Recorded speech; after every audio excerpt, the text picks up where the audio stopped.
Пайгамбар саллаллаху алейхи вассалам да муну дагы көзгө көрүнө турган нерселер менен мисалдап берди дейт. Бул кандай мисал десе, койчуман, кой жайган адам өзүнүн коюн жайып атат.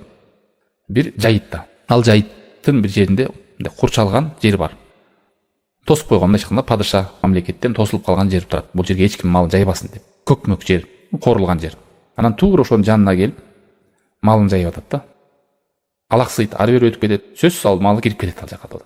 Ушундай мисал болот. Арам менен адалдын ортосунда Аллах таалам тыйып койгон нерсеге жакындап, күмөндүү нерселерге баруунун кадамы ушундай дейт.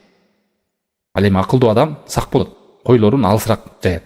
Коюн жайып аткан адам ошол жерден койлорун башкара албай, тыйып койгон жерге, көк жерге өтүп кеткендей эле, адам дагы өзүнүн нафсисин арамга баруучу күмөндүү нерседен сактанбаса, арамга түшүп кетет.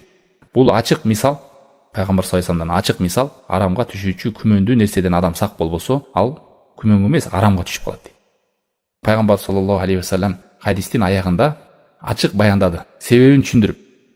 Адам күмөндүү нерселерден сактанбаса эмнеге алып барарын жеңил карап, аля ва инна фил жасади мудга, адамдын денесинде бир кесим эт бар, ал оңолсо дене оңолот, ал бузулса дене бузулат. Эгер адамдын жүрөгү таза болсо, анда ал күмөндүү нерселерден оолак болот. Эгер жүрөгү таза болбосо, ал анда күмөндүү нерселерге жеңил карап калат.